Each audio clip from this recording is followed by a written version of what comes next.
yang merupakan ini ya masih beberapa universitas ya. Nah, bisa jadi nanti di kampus di Fakultas Psikologi Universitas Buana bisa dieksplorasi gitu ya. Kira-kira apa sih kesulitan mahasiswa di dalam memulai skripsinya. Kemudian yang kedua menentukan masalah gitu ya. Jadi judul, masalah, kemudian yang ketiga analisis data. Nah, ketika kita ingin memulai suatu penelitian dalam bentuk skripsi, maka mahasiswa berdasarkan pengalaman saya gitu ya, cenderung mahasiswa itu melihat atau mengambil atau memulai dari judul. Jadi judul itu menjadi seolah-olah menjadi wajib gitu. Judulnya apa? Karena kalau kita memulai dari judul, maka judul itu akan sangat mudah didapat, tetapi kita akan kesulitan nanti ketika memahami konteksnya. Maka kalau di saya itu kita memulai dari apa yang kita amati, apa yang kita lihat, ya, apa fenomena yang ada di sekitar kita, ya, itu kita mulai dari situ.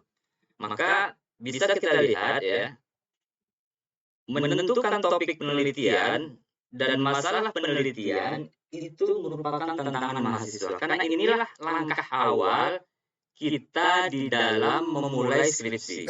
Ya. Iya. Jadi itu langkah awalnya ya.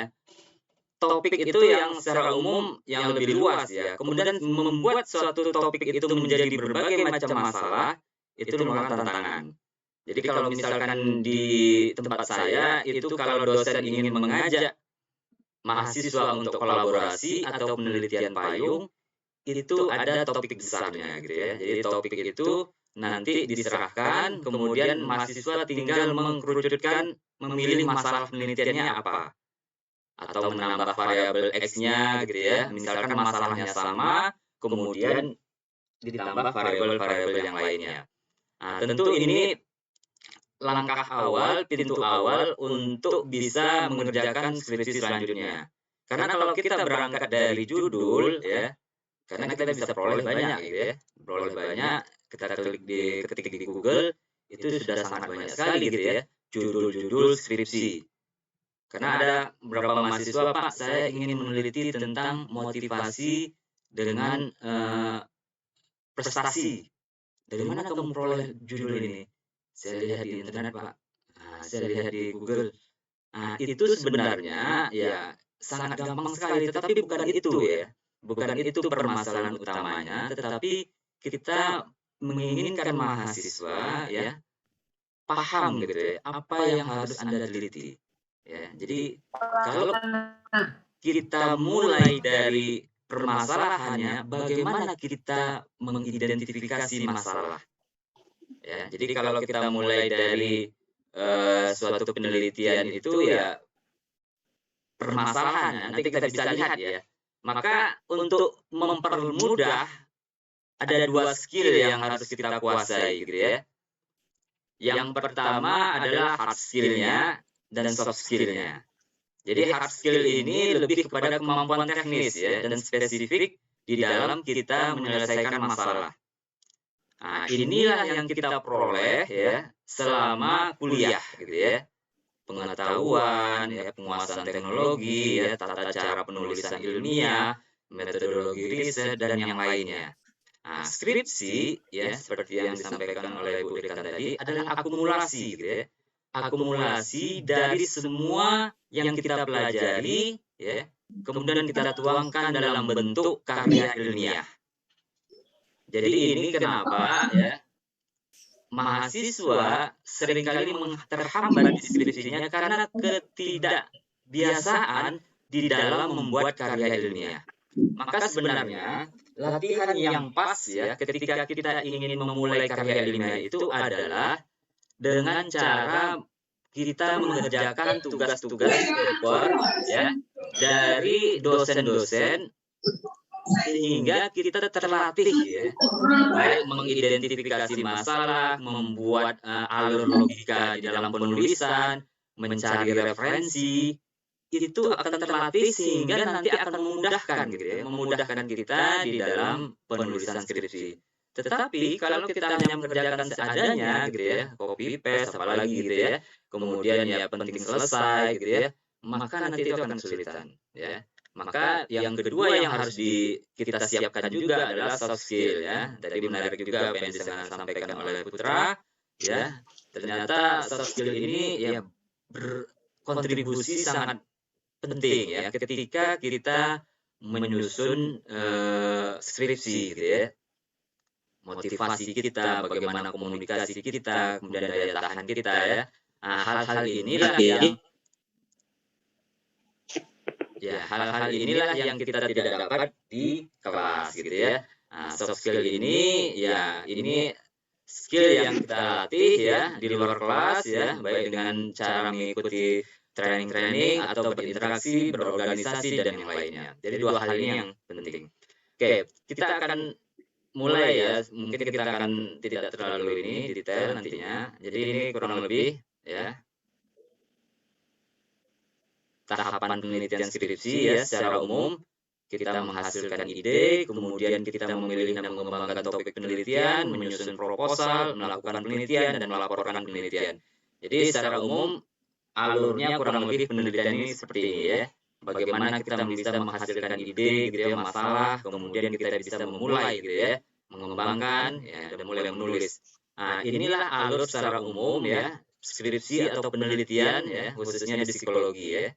Penelitian yang sifatnya empirikal ya. Kemudian kalau kita inginkan lagi ya, mulai menulis skripsi, nah, seperti yang kita sampaikan atau yang pembicara sampaikan tadi oleh Putra, alurnya atau ininya sudah sangat baku gitu ya. Jadi mulai dari ya pendahuluan, tinjauan pustaka gitu ya, kemudian ada metode ya, kemudian ada hasil pembahasan, kesimpulan dan saran, dan mungkin yang terakhir nanti referensi gitu ya. Jadi ini alurnya masih ya sama gitu ya. Nah, kebanyakan ya mahasiswa itu kesulitan di awal ya, karena biasanya di pendahuluan ya, karena yang sulit itu adalah ide ya, gagasannya ya. Kemudian tinjauan pustaka lebih ini lagi lebih cenderung lebih mudah karena dia sudah ada tinggal usaha ya untuk mencari, mengumpulkan ya, tinggal usaha kita untuk membaca. Nah, kemudian metodologi juga harus disiapkan lebih awal tentunya ya. Nah, kemudian hasil pembahasan dan kesimpulan. Nah, alur ini kuncinya adalah ya baca gitu ya, baca dan tulis gitu ya. Karena apa? Karena semua yang kita tulis ya skripsi ini adalah berdasarkan ya suatu sistem ya. Sistem itu maksudnya saya adalah karya yang sifatnya ilmiah. Maka tidak bisa kita lepaskan dari membaca karya ilmiah orang lain. Kecuali kalau kita menulis yang non ilmiah gitu ya. Nah, tetapi kalau kita menulis ini maka referensinya harus ada. Karena dikatakan ilmiah kalau kita menulis berdasarkan referensi yang ada. Kemudian kita masuk ke hal yang dasar gitu ya. Masalah penelitian. Kenapa ini menjadi penting ya? Jadi suatu masalah penelitian ini biasanya diungkapkan atau ditulis di pendahuluan. Nah, pendahuluan ini tentunya ada alurnya gitu ya. Jadi saya pikir kita semua sudah belajar ya cara menulis yang baik dan benar ya dari SD sampai sekarang kita mendapat mata kuliah mungkin ya ada bahasa Indonesia ya. Tetapi karena kurang kebiasaan kita, kurang biasa di dalam menulis, maka kelihatannya itu agak sulit gitu ya, mengungkapkan ide ke tulisan gitu ya. Maka masalah penelitian ini yang kita ungkap salah satunya yang ada di pendahuluan. Kita harus mengerti apa yang harus kita ungkap gitu ya. Jadi masalah itu bisa saja masalah itu sesuatu yang ingin kita perbaiki, yang ingin kita perjelas gitu ya, yang ingin dijawab oleh peneliti. Nah, kalau masalah itu apa kriteria masalah penelitian itu? Jadi kalau kita lihat ya, maka kalau kita ingin membuat tulisan yang bagus, yang keren gitu ya, maka masalah itu ya up to date gitu ya, belum banyak yang diteliti gitu ya. Kemudian apa menimbulkan rasa ingin tahu, ya. Tentunya sesuai bidang ilmu ya, apakah bisa diteliti gitu ya dengan metode dan alat atau bahan yang kita gunakan. Kemudian kita mampu nggak menelitinya. Jadi ini nanti akan mengerucut ke fokus masalah. Nah, kalau kita sudah memahami masalah ini, maka itu akan melahirkan judul-judul penelitian yang banyak. Ya, misalkan nanti saya kasih contoh gitu ya. Salah satu ya permasalahan yang kita ambil dari media massa atau media online gitu ya. Nah, ini adalah sumber-sumber masalah ya yang apa namanya? Yang ada gitu ya. Sehingga kita bisa menggalinya, pengalaman pribadi ya, pengalaman kita berinteraksi dengan orang lain, buku ya, media massa atau online, media sosial, lingkungan sosial. Jadi pengalaman inilah yang menjadi ide kita gitu ya, untuk mengidentifikasi ya permasalahan yang ada. Nah, karena gini, menulis masalah itu berapa mahasiswa itu khususnya penelitian kuantitatif, terkadang dia menguraikan masalah, menemukan masalah gitu ya, itu dari wawancara gitu ya. Misalkan masalah resiliensi akademik pada mahasiswa gitu ya, dia mewawancarai gitu ya. Kalau menurut saya itu sebenarnya kurang tepat, apalagi kalau penelitiannya kuantitatif. Jadi kalau kita lihat riset-riset yang ada di jurnal itu jarang sekali menampilkan ya permasalahan itu, khususnya yang kuantitatif itu dari wawancara. Nah, tetapi masalah yang banyak kalau kita temukan itu adalah kontradiktif antara hasil penelitian satu dengan penelitian yang lain. Nah, ini menunjukkan kalau kita banyak baca gitu ya. Ternyata penelitian ini seperti ini, kalau di tempat lain seperti ini. Nah, itu juga menjadi permasalahan ya. Nah, atau juga bisa permasalahan itu muncul ya karena sesuatu yang nggak bisa atau sesuatu yang nggak kita harapkan itu bisa muncul ya, bisa kita gali ya. Maka salah satu cara ya yang bisa kita gunakan adalah melalui media online ya, media sosial atau media cetak online ya. Nah, sehingga kita lebih mudah, lebih praktis ya, ataupun hasil-hasil penelitian gitu ya. Jadi kalau kita lihat misalkan ya di sini gitu ya, ini ada ya apa namanya dari media massa gitu ya yang online gitu ya. Misalkan sudah dilarang mudik, kenapa banyak orang nekat pulang kampung gitu ya. Ini kan suatu fenomena gitu ya, atau tentang vaksin gitu ya. Dan ini dari segi kebaruan, idenya baru gitu ya, up to date gitu ya.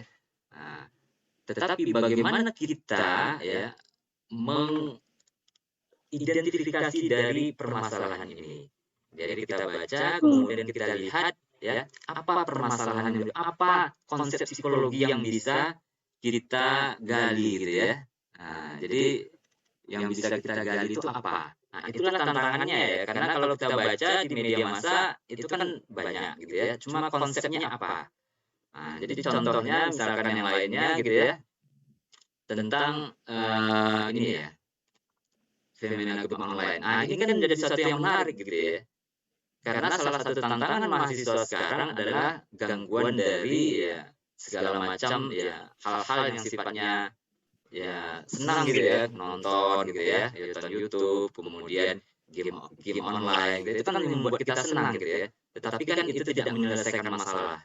Nah, sehingga apa yang bisa kita gali ya dari fenomena itu ya setelah kita membaca gitu ya. Jadi Anda berlatih berpikir ya kritis ya terhadap apa yang kita lihat, apa yang kita baca, sehingga ada ide atau insight untuk kita lakukan penelitian ya.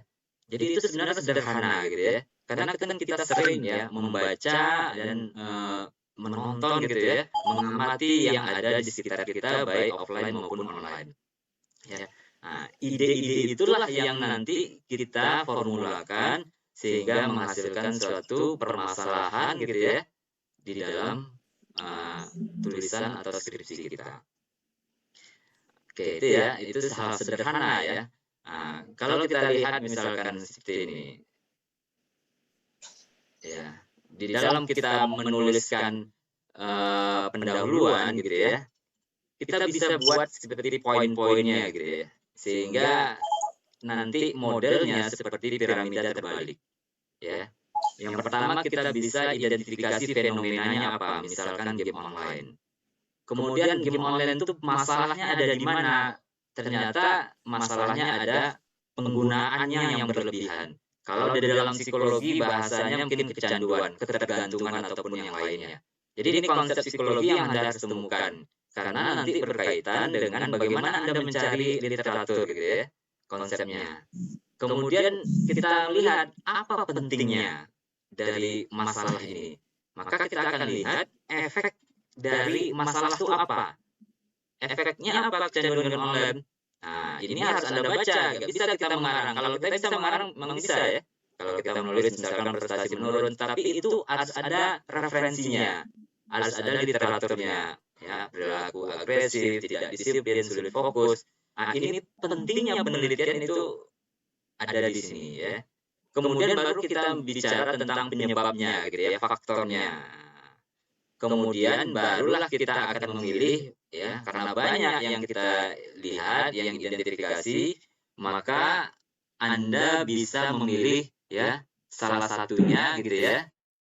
Apa yang Anda pilih? Fokusnya kalau dalam bahasa ininya gitu ya. Nah, fokusnya adalah misalkan Anda pilih keluarga gitu ya. Dikaitkan dengan kecanduan game online. Nah, jadi ini ya, jadi ini hal sederhana tetapi melatih kita bagaimana kita nanti menulis di pendahuluan ya. Nah, ini memudahkan kita gitu ya. Fenomena, masalah ya, kemudian efek kecanduan, penyebab dan fokus. Tinggal kita buat nanti draft-draftnya ya. Nah, dan itu akan memudahkan karena biasanya pendahuluan itu akan lebih sulit ya dibanding dengan tinjauan pustaka nantinya. Gitu ya. Nah, kemudian kita lanjut ya. Nah, ini salah satu contoh gitu ya, saya ambil dari jurnal psikologi sosial gitu ya. Ya, dia di sini meneliti tentang pola asuh dan budaya gitu ya, studi komparatif ya, masyarakat urban dan masyarakat rural di Indonesia. Nah, di sini dia tampilkan juga gitu ya, tidak semua saya sampaikan di sini gitu ya. Ya, dilihatkan di sini adalah bagaimana masalahnya gitu ya, atau penelitiannya apa gitu ya, sehingga muncul ya sesuatu yang menarik gitu ya, novelty-nya, kebaruannya bagaimana. Nah, silakan nanti bisa lebih lengkap dicari di internet ya. Jadi di sini disampaikan gap-nya, ternyata ini menjadi studi yang penting, belum pernah dilakukan gitu ya, atau jarang dilakukan gitu ya, tentang pola asuh dan budaya ya. Nah, ini menarik gitu ya untuk ditelitinya. Penulis bisa menyampaikan di pendahuluan gitu ya. Jadi permasalahan itu bisa muncul karena ya kontradiktif hasil penelitian ya, atau karena ada penelitian itu menjadi satu ya hal penting untuk dikaji selanjutnya. Oke, itu ya. Ini untuk pendahuluan contohnya ya. Kemudian untuk bab 2 ya. Bab 2 ini lebih kepada tinjauan teori ya. Saya akan singkat saja. Ini tinjauan teori ini ya. Ini sebenarnya agak lebih mudah dibandingkan pendahuluan. Tinggal kita, kemampuan kita, keinginan kita untuk bisa mengumpulkan teori. Kalau kita sudah fokus kepada temanya sudah ada, judulnya sudah ada, variabelnya sudah jelas, maka teorinya ini akan bisa dengan mudah kita temukan. Maka sebenarnya di dalam bab 2 ya, teorinya sebenarnya tidak banyak gitu ya. Yang lebih banyak kalau kita ini kan adalah bagaimana kita menjelaskan variabelnya. Karena teori itu adalah gambaran luas gitu ya. Yang berisikan adalah tentang preposisi-preposisi variabel ya, hubungan-hubungan antar variabel yang sudah konsisten gitu ya. Jadi tidak semua teori yang kita masukkan ya. Jadi teori itu tidak semuanya. Misalkan kalau Anda khususnya kalau meneliti tentang suatu perilaku ditinjau dari teori A, oke ya, jadi teori itu yang Anda kupas. Tapi kalau Anda hanya meneliti tentang pola asuh ya, atau tentang bias optimis gitu ya, optimis bias gitu ya, tentu teorinya fokus kepada variabel yang ada. Nah, cara mudahnya kita untuk apa namanya menulis apa namanya di dalam teori itu kita harus pahami juga gitu ya. Karena ada sifatnya teori itu ada grand teori gitu ya. Nah, kemudian ada spesifik teori gitu ya. Kemudian ada teori gabungan. Nah, jadi tidak semua apa yang diungkap ahli itu teori gitu ya. Jadi kalau Anda suka baca buku menurut si A, nah, pendapat itu belum teori gitu ya. Nah, atau hasil penelitian itu mungkin bagian kecil daripada teori. Jadi memang untuk skripsi jarang kita menggunakan teori yang secara lengkap gitu ya. Tetapi kita hanya menjelaskan bagian dari teori-teori itu saja. Misalkan tentang konsep, definisi gitu ya, aspek gitu ya. Nah, tapi kecuali kita skripsinya menjelaskan tentang penggunaan teori di dalam memahami perilaku. Misalkan yang banyak perilaku merokok ditinjau dari teori sikap gitu ya, Fishman dan Azan gitu ya. Nah, tentu kita akan spesifik akan mengulas teori yang di dalamnya adalah banyak variabel dan juga hubungan-hubungannya. Jadi kurang lebih ya, kita menulisnya sesuai dengan fokus pada penelitian kita dan cari sumber pertama ya. Nah, ini yang paling banyak kita temukan ya, khususnya di kampus saya itu menggunakan referensi yang bukan pertama karena ya itu ya kesulitan atau kekurangan gigihan di dalam mencari referensi pertama ya. Nah, yang kedua ya atau yang ketiga kita coba cari referensi itu yang berkualitas ya, buku teks ya, atau jurnal. Kalau jurnal teori itu agak jarang gitu ya. Tetapi referensi yang bisa kita ambil dari jurnal itu adalah referensi teks atau jurnal-jurnal yang lain digunakan. Itu menjadi bantu kita untuk lebih cepat ya, untuk men-tracking jurnal-jurnal yang ada. Oh, jurnal ini yang digunakan ketika dia membahas ini. Bisa kita cari. Nah, kemudian kita lebih fokus kepada gunakan literatur yang mendukung hipotesis kalau kita akan membahas atau melakukan penelitian tentang kuantitatif. Kemudian tulis teori seperlunya. Jadi ini ya, teori tidak harus ini ya di tinjauan pustaka, nah, tetapi kita akan fokus kepada variabel atau apa yang ingin kita teliti dengan kebutuhan. Jadi nggak usah semuanya, misalkan hanya kita butuh definisi, aspek, ya cukup itu saja ya. Kalaupun ada faktor mungkin untuk variabel y-nya ya, untuk melihat kaitan antara variabel x dan variabel y-nya. Baik itu untuk tinjauan pustaka gitu ya. Kemudian untuk metode penelitian ini sebenarnya ya, ketika kita menulis satu skripsi tentu kita sudah berpikir langsung ke metode penelitian. Kira-kira partisipannya bisa nggak saya raih jumlahnya, karakteristiknya, kemudian bagaimana teknik samplingnya, random atau non random gitu ya. Nah, tadi sudah contoh tadi ya, Mas Putra menyampaikan dengan 800 sampai 900 subjek gitu ya, itu sangat banyak sekali gitu ya. Apakah random apa non random ya? Jadi itu tidak ada masalah gitu ya, tinggal nanti kekuatannya, kelebihan dan kelemahannya ada gitu ya. Kemudian prosedurnya bagaimana kalau kita eksperimen itu ada nggak intervensinya? Itu harus kita uraikan ya. Maka di dalam eksperimen itu nanti saya jelaskan juga kenapa jarang dilakukan. Ya salah satunya adalah kesulitan kita untuk membuat intervensinya ya. Nah itu yang khususnya jarang dilakukan mahasiswa. Kemudian ada pengukuran ya. Nah di sini dijelaskan bagaimana kita mengukur variabel ya, bagaimana kalau kita menggunakan kualitatif, apa metodenya ya ketika kita ingin mengambil data wawancara seperti apa gitu ya. Apakah wawancara plus observasi dan yang lainnya. Kemudian kita juga membahas tentang analisis data.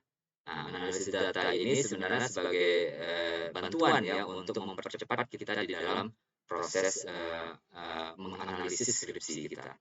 Jadi itu ya, jadi kalau dalam metodologi penelitian ini sebenarnya bisa kita lihat, jadi dalam kalau kita ingin membaca jurnal, Maka poin penting yang bisa kita ambil cepat dari jurnal itu adalah metodologinya.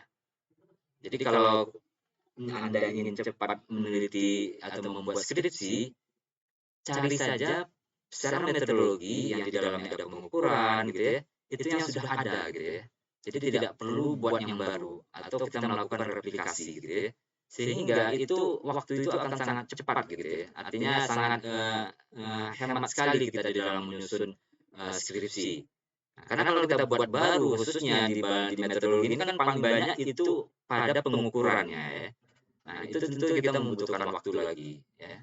Dan itu akan lebih mudah gitu ya. Kalau kita ingin cepat ya, lihat metodologinya, ada alat ukurnya, nah, bisa kita gunakan, ya, itu akan lebih membantu kita. Oke, kemudian hasil. Nah, ini hasil gitu ya. Dari bab 1, bab 3 itu adalah proposalnya ya, rencananya gitu ya. Nah, ketika kita sudah selesai, kemudian melakukan penelitian ya, kemudian masuk ke fase bagaimana melaporkan, salah satunya adalah hasil ya. Ini kalau deskripsi ini ada di bab 4 ya. Nah, hasil ini pertama kita bisa memperoleh informasi mengenai data. Data itu data berkaitan dengan identifikasi subjek atau partisipan penelitian kita, juga data mengenai konsep yang kita teliti, variabel yang kita teliti. Nah, bisa bentuknya nanti ada tabel, gambar, maka setiap tabel atau gambar itu dilengkapi dengan keterangan, ya, penjelasan. Nah, maka di dalam hasil ini kita akan fokus saja kepada masalah atau hipotesisnya, ya.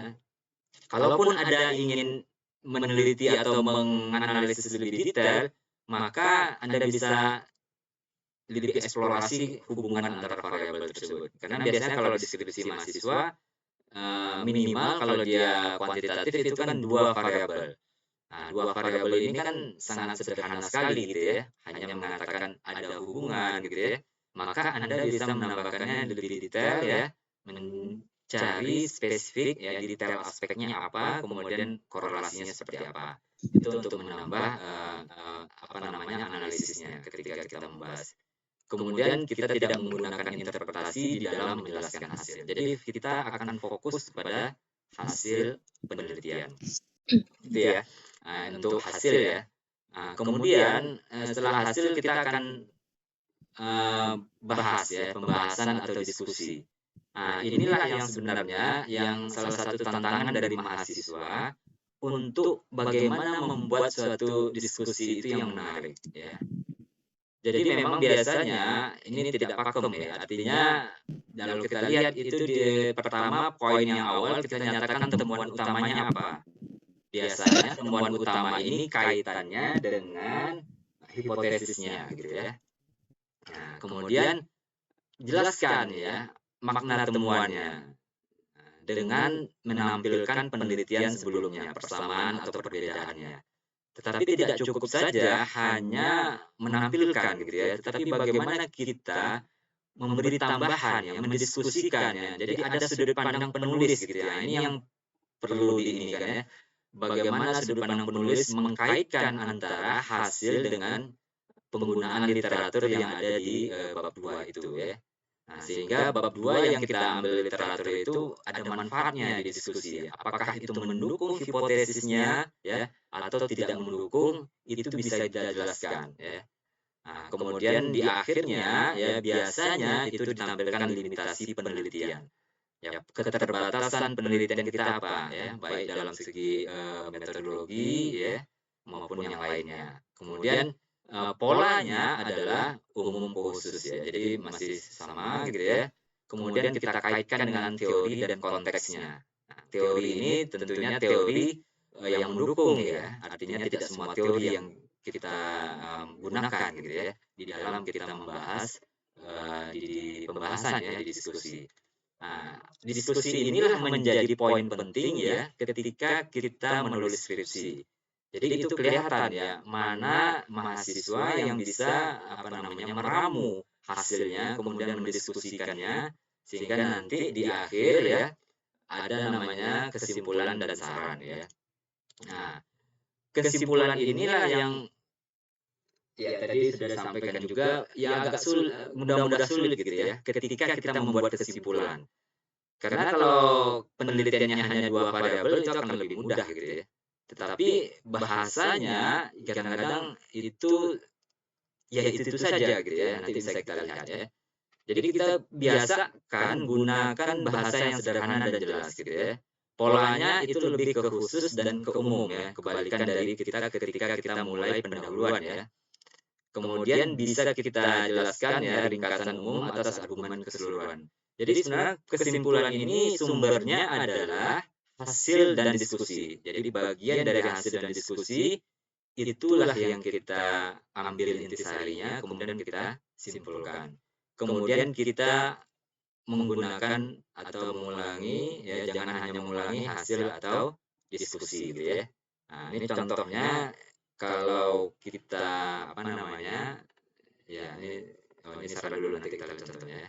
Kemudian yang saran ya, tentu saran ini yang relevan dengan hasil penelitian ya. Jadi jangan saran Anda meneliti tentang kepercayaan diri, Anda sarankan yang lain, variabel lain gitu ya. Nah, sesuai dengan hasil ya. Kemudian saran juga bisa berdasarkan limitasi penelitian. Apa yang sesuatu yang kita tidak bisa antisipasi ya. Kemudian bisa saran ditujukan pada konteks, partisipan, teori atau metodologi, atau ke pihak-pihak yang berkepentingan. Jadi sebenarnya kalau saya pribadi, saran itu tidak terlalu ini ya, karena saran itu bisa digunakan siapa saja gitu ya. Artinya ya saran itu akan sakit normatif gitu ya, siapapun bisa. Ya, kalau untuk Anda ya tentu Anda sarannya mungkin ada yang sarannya sifat teori gitu ya, atau praktis atau aplikatif gitu ya. Tapi tetap fokus pada penelitian gitu ya. Nah, ini contoh beberapa yang saya ambil ya. Ini sarannya misalkan ya karakteristiknya ya kalau kita lihat di sini partisipannya dapat diperluasnya. Ini lebih sarannya kepada partisipannya ya. Mungkin dia mengakui keterbatasan dengan karakteristik daripada penelitian kita, penelitian skripsinya misalkan ya. Nah, kemudian proporsi jumlah partisipan. Nah, jadi tergantung ya bagaimana kita melihat keterbatasan di dalam penelitian kita, maka itu menjadi salah satu sumber saran ya, baik penelitian selanjutnya atau kepada pihak-pihak yang berkepentingan. Kemudian ini contohnya misalkan ya. Ini contohnya judulnya 2 variabel skripsi ya. Ya, pemaafan dan psychological well-being pada remaja korban bullying. Ini ada hasil gitu ya. Hasilnya seperti ini ya. Hipotesisnya diterima gitu ya, ada hubungan positif gitu ya. Antara pemaafan dan psychological well-being gitu ya pada remaja korban bullying gitu ya. Nah, kemudian kalau kita lihat dia menulis ya di sini berdasarkan hasil kesimpulan yang telah dilaksanakan, maka diketahui hipotesis dalam ini diterima, yaitu ada hubungan. Nah, ini sebenarnya standar gitu ya. Standar kita menulis kesimpulan ya. Jadi kalau kita perhatikan ya, ini masih mengulang sama dengan hasil ya. Jadi kalau kita lihat di sini ya kurang lebih hampir sama gitu ya. Jadi sebenarnya ya penting bagi kita ya untuk membuat ya kesimpulan ini menggunakan bahasa yang berbeda ya. Ya kalau mungkin istilahnya parafrase gitu ya, silakan dilatih ya, tapi intinya sama gitu ya. Nah, kalau bahasanya kan semakin tinggi pemaafan gitu ya, maka semakin tinggi psychological well-being-nya. Ini kan bahasa-bahasa sama dengan hasil ya. Mungkin nanti judulnya hubungan antara pemaafan dan psikologi. Nanti hasilnya ada hubungan, tinggal tambah ada ya. Kemudian kesimpulannya semakin ada juga hubungan. Jadi kan sama antara judul, hasil, kesimpulan. Nah, jadi usahakan kesimpulan ini dengan bahasa yang berbeda ya. Nah, khususnya kalau skripsi memang biasanya nulisnya per poin ya. Nah, tapi kalau kita nulis di jurnal itu biasanya bentuknya paragraf gitu ya. 1 atau 2 paragraf ya. Misalkan Anda bisa mulai misalkan dengan kalimat ya, misalkan psychological well-being pada remaja korban bullying misalkan gitu ya. Sangat ditentukan bagaimana individu gitu ya menerima atau memaafkan pengalaman bullying. Bisa di model itu ya, kemudian baru hasil penelitiannya seperti apa dengan bahasa yang berbeda. Jadi tidak hanya kita menggunakan bahasa yang sama, tetapi kita coba cari dengan bahasa yang berbeda tetapi intinya sama. Jadi kita berusaha berpikir reflektif apa yang kita telah lakukan ya, apa yang kita analisis ya di hasil dan juga di diskusi gitu ya. Jadi itu kesimpulannya ya. Ini yang banyak ya. Nah, kemudian terakhir ya, ini sebenarnya ya cara keren kita menulis karya ilmiah itu banyak hal gitu ya.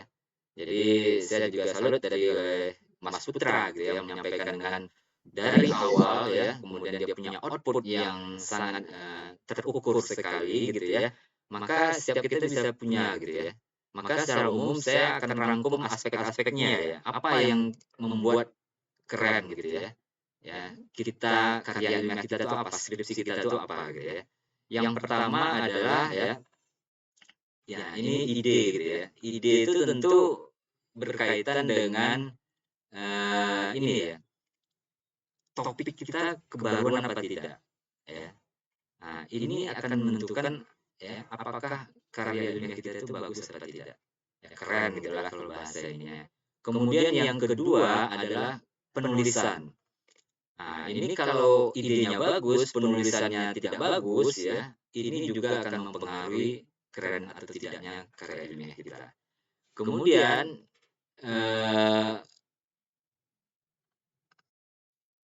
berikutnya adalah metodologinya. Nah, metodologi ini juga menunjukkan seberapa bagus karya ilmiah kita.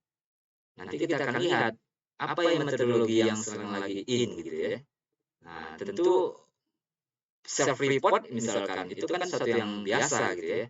Nah, bagaimana kita meneliti sekarang media sosial ya, tidak perlu self report tapi secara natural orang kita mengkaji konten analisis menggunakan data-data yang ada di pihak-pihak kedua. Nah, itu kan jarang kita lakukan ya untuk melakukan penelitian menggunakan data sekunder untuk skripsi.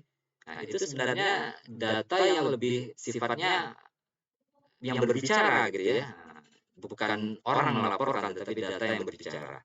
Kemudian yang berikutnya adalah referensinya. Jadi referensi juga akan menentukan seberapa keren tulisan kita, apakah jurnalnya banyak, ya, menggunakan referensi yang up to date dan yang lainnya.